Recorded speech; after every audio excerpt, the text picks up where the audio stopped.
सम्मानीय और अपने पूज्य गुरु रविदास जी का नमन करते हुए बाबा साहब और हमारे सभी मौसा जी, भाई राजू भाई और भी सभी संतोष भाई, बुरा नहीं मानना आप लोग, हरि विकास जी, आप सभी लोगों के बीच में बहुत अच्छा लगा, मुझे बोलने का मौका मिला है। मैं केवल आपसे एक बात रखना चाहता हूँ, वो भी कम समय में। जिस प्रकार हमें ईश्वर ने शरीर दिया है, शरीर के साथ साथ सारे अंग दिए हैं। मुंह क्या काम करता है? बोलने का, खाने का, पीने का। मस्तिष्क क्या कहता है? दिमाग चलाने का। हाथ क्या करते हैं? उठाने के, कुछ पकड़ने के, ले जाने के। पैर क्या करते हैं? चलने की। तो हमारा केवल एक काम है कि जिस प्रकार ऊपर वाले ने हमको शरीर दिया है, मानव शरीर दिया, मानव शरीर में सारे अंग हैं, वो केवल अलग अलग काम करते हैं। इसी प्रकार हमारे समाज में जैसे आप सब भाई हैं, तो एक समाज है, समाज के हम सब क्या है? अंग हैं। इस अंग को हमारा काम अलग अलग बांटना चाहिए। जैसे भाई हरि विकास में कोई और काम वो कर रहे हैं और चल भी रहा है, आप देख रहे, डॉक्टर दवाई कर रहा है, मास्टर पढ़ा रहा है, पुलिस का काम, पुलिस में क्रिमिनलों को पकड़ना है, और दूसरा आर्मी जो वो बाहर लगी, तो मतलब हम लोग अलग अलग कार्य भी कर रहे हैं। और जो हमारा समाज का सिस्टम है वो केवल एक ही काम कर रहा है, पीने का। सत्य बात है। तो हमको काम को गति कैसे देना है, हमको केवल ये समझना है। हमें बोलना कैसे, ये समझना है। अब हम बोले, सभी लोग एक साथ बोले, केवल एक व्यक्ति सुने और सब लोग एक साथ बोले, क्या होगा? कुछ नहीं। हम किसी की बात, वो व्यक्ति किसी की बात नहीं सुन पाएगा। यदि एक व्यक्ति बोलेगा और सभी लोग सुनेंगे, तो निश्चित है कि उस भाई की बात सभी लोग सुन लेंगे। ऐसे होता है ना। तो जैसे मान लीजिए कान दिए हैं, एक नहीं दो दिए हैं, भगवान ने क्या दिए? कान दिए हैं। अगर एक किसी कारणवश खराब हो जाए तो दूसरे सुन सकते हैं। ठीक इसी प्रकार आगे हम देख सकते हैं।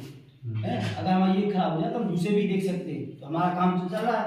तो हमारा कहने का मतलब जो भी काम करे, सभी एक साथ उसको काम को जहाँ जरूरत है वैसा काम करना चाहिए।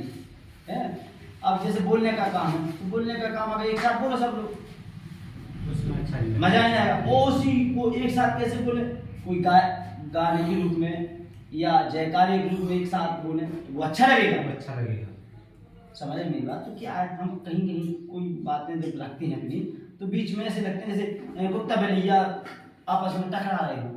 और एक चीज है, मीटिंग का भाव, मीटिंग हम कहाँ रखें, वो स्थान भी हमको चयन करना चाहिए। जैसे मान लीजिए ठीक है, आज हो गया, दुकान में हो गया, एक कभी भी दुकान में, मैंने भैया से ही बोला था आपसे, संतोष आपसे, कि गुप्त में रखना था ग्राउंड हो। अब यहाँ पे दुकान पे सब कई लोग आते हैं और आपने मान लो जैसे हमारे मन में ठीक है, कई प्रकार की भावना बात है, आपके मन में कौन सी भावना निकली, सुनो लगता है भाई कुछ हो रहा है, समझ ना, यहाँ पे कुछ ही लोग करने आए हैं। मतलब ये अपने समाज को जोड़ने आए। अब उनको देखो क्या होगा कि जब काम समाज का जागृत वाला होगा तो उनको जलन होगी। सही बात है आपकी। तो हमको मीटिंग में कभी भी हो स्थान अच्छा चुनना चाहिए जहाँ पर मीटिंग हो। आप वैसे जानते हैं, वैसे तो हमारे कपड़ा पहनने पर चलने लगे, हमारे पास गाड़ी चलने लगे हैं। अगर हम सरपंच और मुख्यमंत्री और डॉक्टर और बच्चे बड़े अधिकारी बने तो उनको तो आग लगेगी। समझ रहे हैं? तो हमको आपस में ना लड़कर, आपस में जो भी बात है तो बड़े संयम से रखें, आपस में ना लड़े, ना अपनी बात को आगे बढ़ाएं। केवल मेरा कहने का, जैसे मैं अभी माहौल देखा है, तो अपनी बात रखने का फायदा है, हक है, पूरा अधिकार है कि आपकी बात सुनी जाए, लेकिन वो भी तसल्लुत पूर्वक। अब जैसे भैया ये बोल रहे थे, इसी बीच में ये बोले तो क्या अच्छा नहीं था। व्यक्तिगत हाँ कोई बात हो तो उसमें अपनी बात रखो, तो जी थोड़ा सा माहौल उसमें डिस्टर्ब हो जाता है। अब मैं आपको बता दूं, बाबा साहब ने अपने जीवन में बहुत बड़ा त्याग किया है, तब हम आप लोग इतने जागृत हुए हैं। गुरु रविदास जी ने भी अपने समय पे बहुत बड़ी लड़ाई लड़ी है, पूजा तो की है, लेकिन उनके साथ भी लड़ाई लड़ी है। उन्हें अपनी जो विद्या है, तपस्या, उसके तपोबल पर उन्होंने कभी जूती नहीं सी। उन्होंने काम भी, मेहनत भी, खेती में मेहनत भी की है, और साथ में धर्म को उन्होंने पर ऐसी गंगा माँ को साक्षात बुला लिया है, इतनी तपस्या की है। तो कहीं ना कहीं धर्म पे विजय ने की है, ज्ञान पे विजय ने की है। वो आज हम लोग विजय कर रहे हैं, वो अपना सत्ता पे विजय करना। तो भाई राजू ने जो भी कहा है वो तो राजनीति है, कहीं ना कहीं तो देखो राजनीति पे हमको चलना ही चाहिए। जब राजनीति हासिल होगी, सत्ता हासिल होगी, तो हमारे भाई लोग डॉक्टर बनेंगे, पढ़ेंगे लिखेंगे, डॉक्टर बनवाएंगे, मिनिस्टर बनवाएंगे, पटवारी बनवाएंगे, तो अपने काम होंगे, आगे बढ़ेंगे। तो बस मेरा ये मतलब है कि जिस प्रकार हमारा सही है, सही के अंग है, उसी प्रकार हम लोगों को भी काम करना चाहिए और लगे रहना चाहिए। हम एक दूसरे से फोन पर, जैसे आज के ज़माने में फ़ोन चल गया तो हम नहीं बैठ पाते, तो फ़ोन से भी इतनी बात रख सकते हैं। व्हाट्सएप उसमें व्हाट्सएप भी है, व्हाट्सएप से ऑनलाइन देख सकते हैं, अपनी बात रख सकते हैं। कोई चीज़ लिखना है, लिख के भी सब पढ़े लिखे आज के ज़माने में, ऐसा नहीं कहना पढ़े नहीं, अपनी बात लिख सकते हैं और देख पढ़ भी सकते हैं, दोनों चीज़ें। तो इसमें क्या है, बहुत ज्ञान का विकास होता है।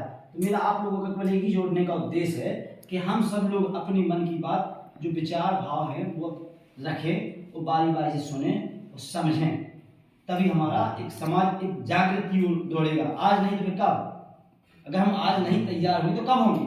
पीछे हो जाए। पहले हमारे पूर्वज सोचते थे कि हम चलो फिर कर ले, आज हम भी सोचते हैं फिर कर ले, और फिर बच्चा को और क्या होता है गुलाम। आज से नहीं, बहुत पुरानी से हमारे पिताजी लोग भी काम करते रहे, दादाजी ने काम किया, दादाजी के बाद पिताजी ने मजदूरी की, और मजदूरी हम लोग भी कर रहे हैं, अब आने वाला हमारा बच्चा भी करे, और बच्चे का फिर बच्चा करे, तो सारे हम गुलाम नहीं, सॉरी माफी चाहते हैं मेरी, हम क्या गुलाम के लिए पैदा हुए हैं क्या? हम जो हुए तो हुए, आगे हम अपनी गुलामगिरी को बंद करेंगे। पहले तो हम काम धंधा छोड़ेंगे, कौन सा गुलामगिरी वाला। देखो काम धंधा कोई खराब नहीं है, मैं नहीं कहता कोई काम कोई खराब है, जैसे खेती वाला है, मजदूरी वाला, कोई काम खराब नहीं है, लेकिन उनका कैसी भाषा से बात करते जब हम यहाँ काम करने जाते हैं, कहीं पैसा नहीं दे रहा है सर जो कर, तो वहाँ पे तो वो इज्जत नहीं देता है। तो सारी चीजें हमको क्या चाहिए, स्वाभिमान की जिंदगी चाहिए, हम चाहिए स्वाभिमान की। अब आप अकेले हो तो भाई वो व्यवसायों की कहीं ना कहीं और दिमाग में डला है पहले से मनुवाद, तो वो भी नहीं निकला है, तो करना है। अगर हम सब लोग साथ रहेंगे, मनुवाद छोड़ेंगे, साथ में छूटेगा, तो उनको डर रहेगा कि भाई हमें इज्जत से बात करना है, नहीं तो जाने कब क्या करवा देगा। सही बात है, इसलिए साथ होना जरूरी। और भाई मेरे ये भी किसी भाई ने कहा था कि समाज एक नहीं हो पाएगी, लेकिन मैं कोशिश करता हूँ और मरते दम तक कोशिश करके वचन दे रहा हूँ। गुरु रविदास जी बाबा साहब के सौगंध कसम खा के कह रहा हूँ, इस धरती पर बमनी की धरती में कसम खा के कह रहा हूँ कि अपने जीवन में पूरा जीवन लगाने वाले एक समाज को करके दिखाऊंगा, एक सूत्र में बांध के दिखाऊंगा। वही आज करने से हर सब कुछ मैं अपनी